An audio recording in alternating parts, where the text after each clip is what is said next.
There is probably a Domino's box in your recycling right now, and the cheese on that pizza lists modified food starch as its second ingredient. Domino's prints that itself.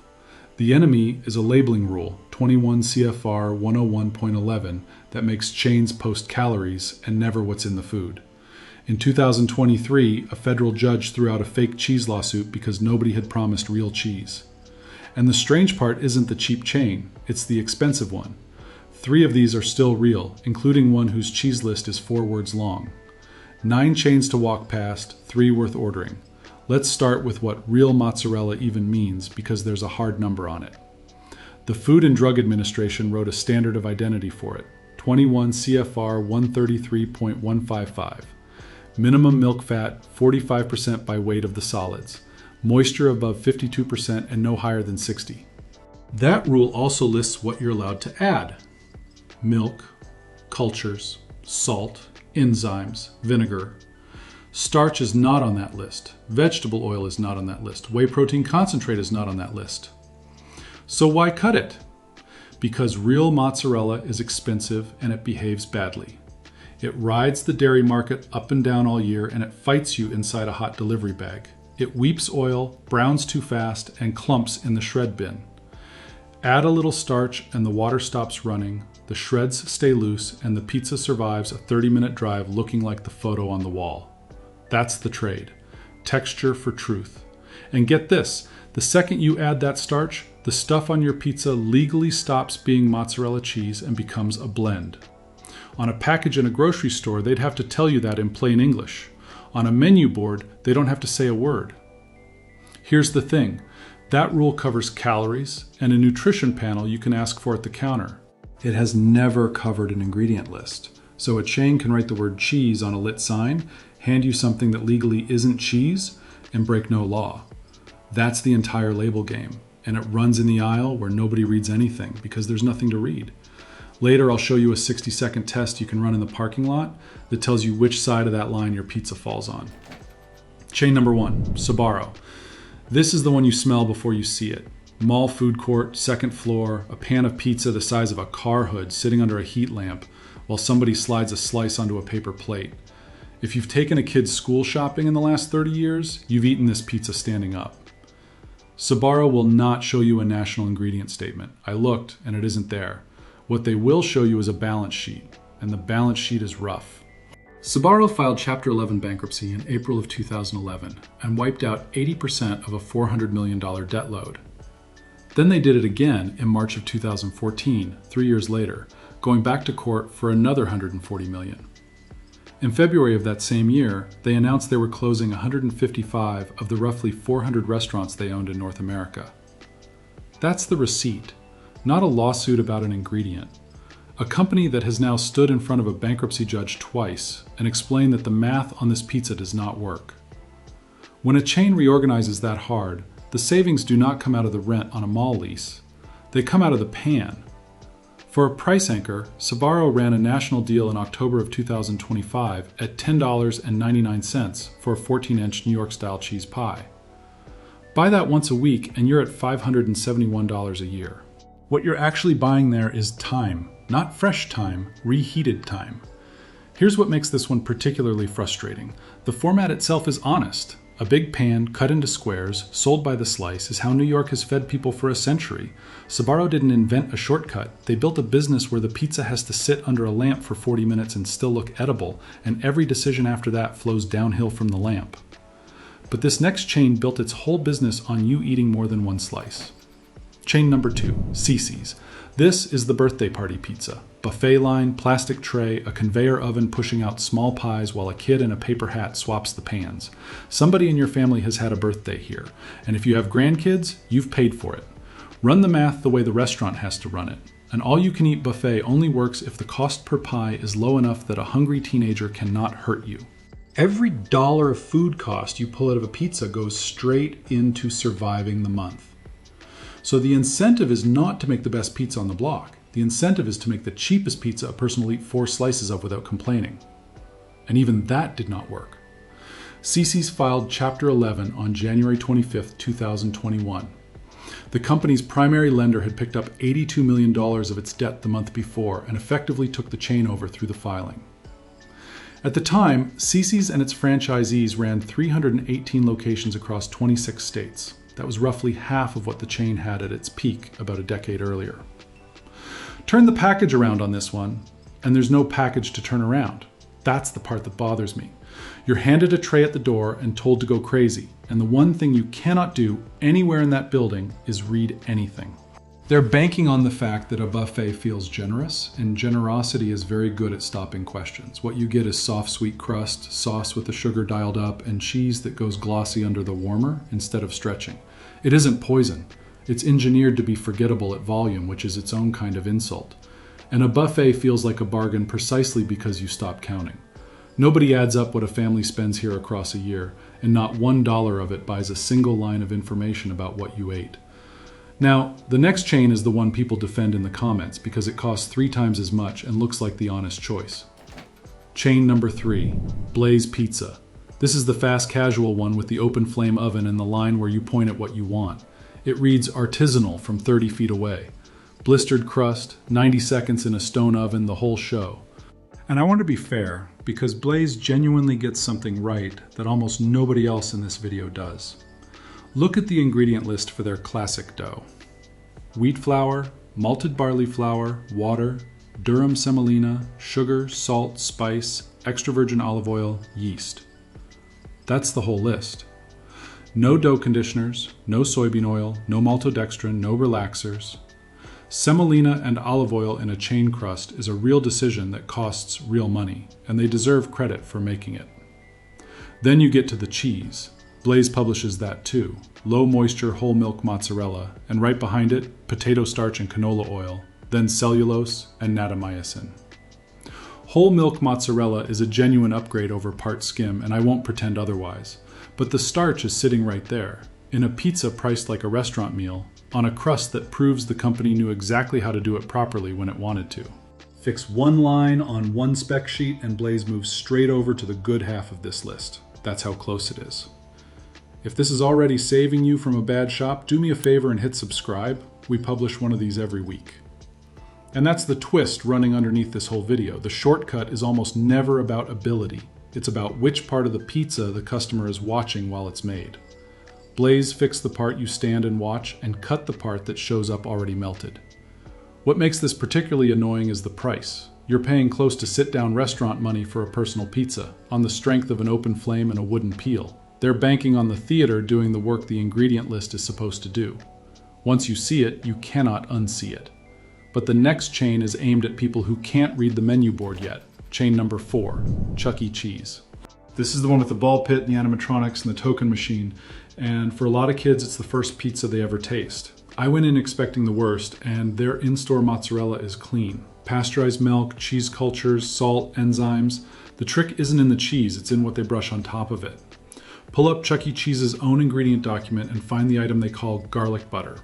First ingredient, liquid and hydrogenated soybean oil, then water, then salt. Keep reading and you'll hit natural and artificial flavors, then beta-carotene added for color, then vitamin A palmitate added. That is margarine. There isn't one molecule of butter in the thing they named butter. They dyed it yellow and added back a vitamin real butter carries naturally, which tells you exactly what they were imitating. It goes on greasy and cools waxy, and it coats the rim so the crust tastes rich when the crust underneath is flour, water, and soybean oil. Order the stuffed crust and it gets stranger. The string cheese they run through the rim lists modified food starch E1442 as its second ingredient, right after the milk. So the cheese on top of the pizza is real, and the cheese hidden inside the dough is cut. They put the honest one exactly where you can see it. The real kicker is who this is aimed at. A parent walks in already braced to overpay for tokens so the food never gets inspected. They're banking on you being too busy watching a 6-year-old to turn a slice over. And look at the rest of the tray. The pepperoni carries BHA and BHT. The Canadian bacon has modified cornstarch in the cure. The grilled chicken has isolated soy protein with modified food starch and carrageenan built in. None of that is on the menu board, and all of it sits in Chuck E. Cheese's own published document, which is where I got it. They aren't hiding. Nobody's looking. Remember that split between what's visible and what's buried. because the next chain does the identical thing and almost nobody catches it. Chain number 5, Little Caesars. This is the $5 box on the warming rack by the register. Nobody walks in expecting a revelation, and I'll be honest with you, this brand surprised me more than any other name in this video. Look at the ingredient list for the cheese on a standard Little Caesars pizza. Low moisture part skim mozzarella cheese, Munster cheese, and powdered cellulose to prevent caking. That is the entire statement. 2 real cheeses and an anti-caking agent. The cheapest national pizza in America is running cleaner cheese than chains charging double for it. And I did not expect to say that sentence out loud. Now order the stuffed crust. That cheese reads part skim mozzarella cheese and then modified food starch. Same brand, same store, same night. The cheese you can see is real, and the cheese buried inside the crust is the shortcut product, because nobody inspects the part they have to bite into. Then there's the crazy bread, and everybody loves the crazy bread. The spread they paint across it is soybean oil, water, salt, hydrogenated soybean oil, natural and artificial flavors, mono and diglycerides, sodium benzoate, beta-carotene for color, and vitamin A palmitate. Margarine again, same formula as Chuck E. Cheese, different logo. This is where the shelf gets weird. Little Caesars just proved the honest version of the cheese is affordable at $5 and change, which means every chain charging double and cutting theirs anyway has run out of excuses. They didn't cut it because they couldn't afford not to, they cut it because they could. There's a reason it works here, and it's worth understanding. Little Caesars sells the pizza off a rack by the door, already made, and you carry it to your car. It never sits in an insulated bag on a passenger seat for half an hour. No delivery window means no engineering problem, so the cheese never needed rescuing. So order the regular round pizza, skip the stuffed crust and the bread, and you walk out with cleaner food than almost anything coming next. But the next chain figured out how to sell you the restaurant without the restaurant. Chain number 6, California Pizza Kitchen. This is the one that lives in 2 places at once. There's the sit-down restaurant with the barbecue chicken pizza and the cloth napkins, and then there's the box in your freezer with the same logo printed on it. Shoppers assume the freezer one is the restaurant's recipe, scaled up and boxed. That assumption is the entire product. It isn't the restaurant's recipe, and you don't have to take my word for it because Nestle said so in open court. Nestle has held the license to the CPK frozen pizza line since 2010, when it picked the rights up from Kraft.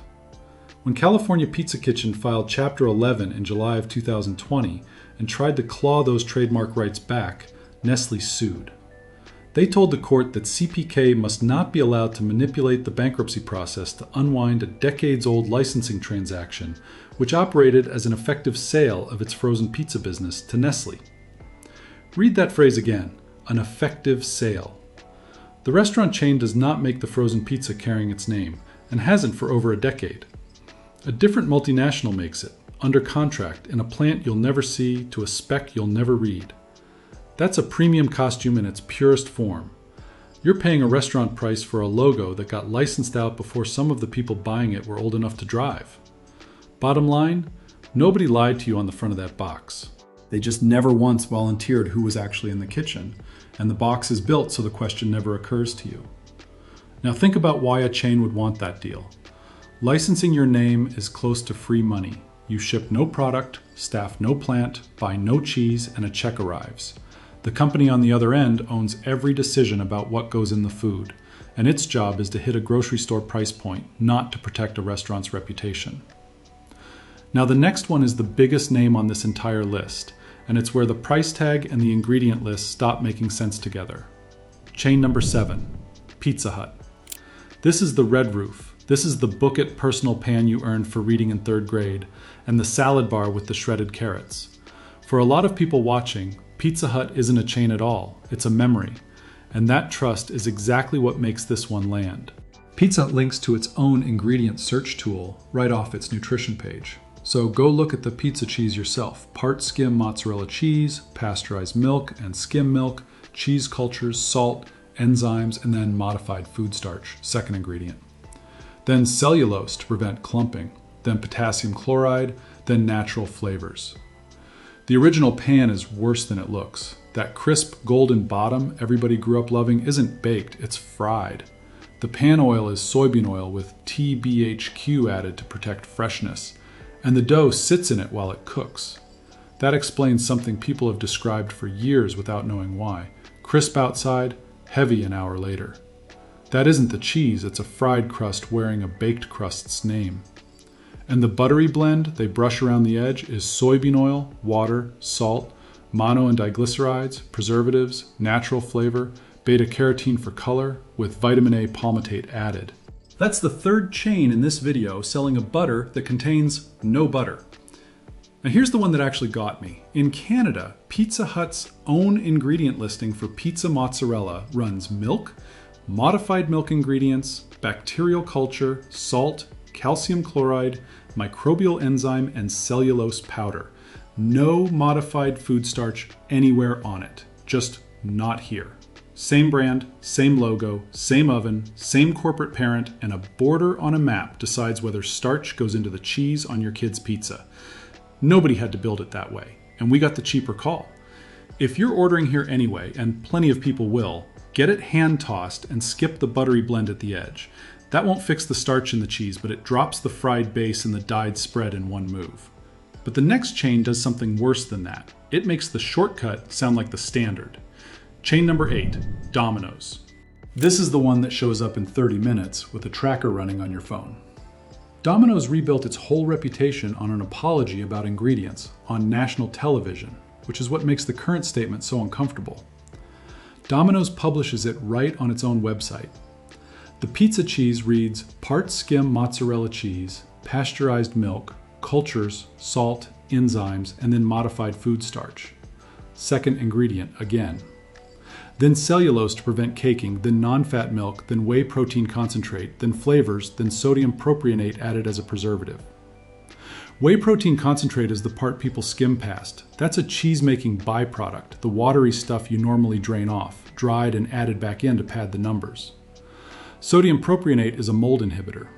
Neither one belongs to anything the FDA would let you call mozzarella cheese, and Domino's isn't hiding any of it. They're just not saying it out loud on the menu board, and they don't have to. It doesn't stop at the cheese. The hand-tossed dough carries sodium stearoyl lactylate, an enzyme with wheat starch, ascorbic acid, and L-cysteine monohydrochloride, which is a dough relaxer that makes machine handling easier. And the garlic dipping sauce is soybean oil, hydrogenated soybean oil, salt, natural flavor, soy lecithin, artificial flavor, and beta-carotene. No dairy in it anywhere. Right now, Domino's runs a national mix and match at $6.99 each and a large one-topping carryout at $7.99.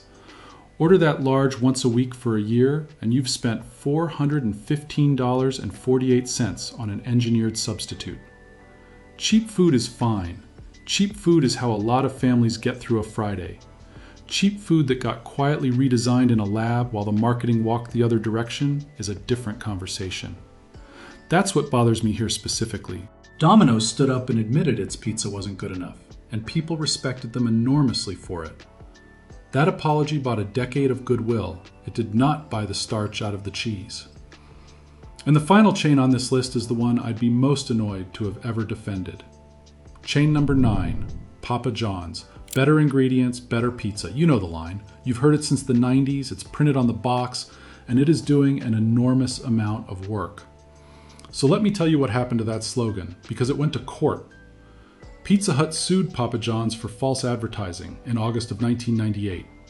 On November 17, 1999, a federal jury found that the slogan, together with the sauce and dough claims running alongside it, were false or misleading and likely to deceive consumers. On January 3, 2000, the court awarded Pizza Hut $467,619.75 for corrective advertising and issued an injunction barring Papa John's from using the line at all. Then the Fifth Circuit reversed it on September 19, 2000. And the reasoning is the part worth carrying around with you. The appeals court held that the slogan, standing alone, is not an objectifiable statement of fact upon which consumers would be justified in relying. Sit with that for a second. A federal appeals court did not rule that the pizza was better. It ruled that the promise was too vague to count as a promise at all. And that's precisely why they're still allowed to say it on every box in America. That isn't a scandal. That's the law working exactly as written, and it's the whole reason this video needed to exist. Their cheese, to be fair, is clean. Pasteurized milk, cultures, salt, enzymes. The crust is 6 ingredients. Papa John's is not the worst pizza in this video, not by a long way. It's the loudest claim in this video, and that's a different problem. And the signature dip? Soybean oil, water, salt, hydrogenated soybean oil, dehydrated garlic, natural flavors, soy lecithin, mono and diglycerides, lactic acid, sodium benzoate, EDTA, citric acid, beta-carotene for color, and vitamin A palmitate added. The thing an entire generation calls garlic butter contains no butter and no dairy of any kind. It's dyed margarine with garlic powder in it, and it's the single most beloved product this company sells. Now, the test I promised you, and you can run it in the parking lot before you ever walk in. Take out your phone and search the chain's name plus the word ingredients. Every national chain with 20 or more locations publishes this somewhere, because the same rule that lets them stay quiet on the menu board still pushes them to make nutrition information available on request. Find the line for pizza cheese, then read straight past the word mozzarella, because that first word is always fine. It's the second word that tells you everything you came to find out. A good result looks like this: pasteurized milk, cheese cultures, salt, enzymes, and then the sentence ends. Maybe powdered cellulose, which is only in there so the shreds don't glue themselves into a brick inside the bag. That's real cheese with a shipping problem and nothing more than that. A bad result is any of these words turning up in the cheese line: modified food starch, potato starch, whey protein concentrate, vegetable oil, or the phrase cheese blend, which is what a product gets called the moment it can no longer legally be called cheese. 60 seconds standing outside before you spend a dime. It works on the dips and the crust spreads too, which is how you catch the butter that isn't butter. Every chain in the first half of this video fails at least one line of that test. The 3 coming up pass it. Now, if you've made it this far, here's the payoff. 3 pizza chains that are actually what they say they are, and one of them costs about the same as the chain you probably ordered from last week. But the surprise isn't that the real ones are better, it's how little any of them had to do differently to stay honest. Chain number 10, Mountain Mike's Pizza, 1978, Palo Alto, California. Thomas Van Buskirk opened the first one, and the thing this brand has never stopped saying out loud is the exact thing every chain in the first half of this video quietly stopped doing. Dough rolled fresh daily, real whole milk mozzarella, vegetables and meats sliced in the store. Whole milk mozzarella is the expensive choice, and it isn't close. Part skim is the industry default because you pull the fat out, sell it as cream, and you're left with a cheese that browns more predictably under a conveyor. Going whole milk means buying back the fat you could have sold on every pie, every day, forever. Nobody lands on that by accident. Here's the proof you can check from across the room: the pepperoni curls. Mountain Mike's runs a cup-style pepperoni that curls into a little bowl and chars at the rim, and that only happens with a natural casing pepperoni carrying enough fat to render. Flat pepperoni that lies down like a sticker is the cheap one. That's what fat you didn't remove actually does. It browns, it crisps, it carries flavor. Starch can't fake any of that, which is why nobody has ever praised a pizza for its texture stability. The reviews all land in the same place. People don't call it fancy. They call it the pizza that tastes like pizza used to taste, and they're almost always talking about the crust and the char on the meat. It's regional, mostly the western states, right around 300 locations. If you're in California, Nevada, Arizona, Oregon, or Utah, this is sitting in a strip mall near you, and you've driven past it 100 times without stopping. Chain number 11, Marco's Pizza. This one starts with a 9-year-old boy getting off a boat. Pasquale Gianmarco moved from Sulmona, Italy to Ohio with his family as a kid, and on February 18, 1978, he opened the first Marco's on Star Avenue in Oregon, Ohio. The sauce recipe he and his father worked out together is still what the whole chain runs on, and the dough is made fresh in every store, every day. Now check the cheese, because this is where it counts. Marco's cheese blend is pasteurized part skim milk, cheese cultures, salt, powdered cellulose, enzymes, and natamycin. No modified food starch, no added oil, no whey protein concentrate. Over 1,300 stores, the same national scale as the chains that cut theirs, facing the same delivery bags and the same dairy market, and they didn't do it. And if this ranking is useful, hit the like button. It really helps the channel cut through the algorithm. I'll give you one honest caveat because nobody here is perfect. Marco's garlic butter is the same liquid and hydrogenated soybean oil formula as everybody else's. Nobody in this industry has cracked that one. But the pizza itself, the part you came for, is real. People who order here keep saying the same thing in reviews. The cheese actually pulls when you lift a slice. That pull isn't a marketing word, that's what mozzarella does when nothing has been added to stop it. Marco's is running its New York style at $16.99 in California, Colorado, and Las Vegas right now. Look for the green and red sign and trust your nose, because a store making dough on site smells like a bakery, and a store opening frozen shells does not. Chain number 12, Papa Murphy's. 1995, when Terry Collins merged 86 Papa Aldo's stores, founded in 1981, with 54 Murphy's Pizza stores, founded in 1984, Papa Aldo's was running frozen ingredients and losing on quality. Collins killed his own product line and kept the fresh one, a brutal call for a founder, and the reason this chain still exists. Take and Bake solves the entire problem this video has been circling. Nobody has to engineer cheese to survive a delivery bag because there is no delivery bag. The pizza is assembled cold in front of you and baked in your own oven 20 minutes later. Every dollar these other chains spend on starch and stabilizers exists to fight time, and Papa Murphy's just deleted the time. Here's the statement. Their topping cheese reads mozzarella, pasteurized milk, salt, cheese cultures, enzymes, and cheddar, pasteurized milk, salt, cheese cultures, enzymes, annatto for color. That's the whole thing. No starch, no cellulose, no oil, nothing added to survive a car ride. It's the cleanest cheese line of any national pizza chain I checked, and it isn't close. One caveat so you can order around it. Their pan crust uses a liquid butter alternative, which is hydrogenated soybean oil again. So order the original or the thin and you skip it entirely. And here's the kicker. You could make this yourself with flour, water, yeast, salt, and olive oil in about 90 minutes, most of which is the dough sitting on the counter doing nothing while you watch television. We'll put the method in the description. Look for the plain storefront with no dining room and no smell of pizza in the air, which throws people off every time. There's no oven in the building, that's the point. Here's the one thing worth remembering. 3 of the biggest names in America, Domino's, Pizza Hut, and Little Caesars stuffed crust, all list modified food starch as the second ingredient in their cheese, and the $5 chain is the one that left it out of the regular pie. The worst of the bunch is Papa John's, because a federal appeals court had to rule that better ingredients was too vague to legally mean anything before they were allowed to keep printing it on the box. The best is Papa Murphy's, whose cheese statement is 4 words long and then stops. Next time you order, run the parking lot test. If the word starch shows up anywhere in the cheese line, put the phone down and go somewhere else. Next week we found something in a national chicken sandwich that genuinely shocked us, and it is not the chicken. It's what they soak it in before it ever hits the fryer. Drop the brand you still trust in the comments. We're building the list together. Hit subscribe if this changed how you shop today. We'll see you in the next aisle.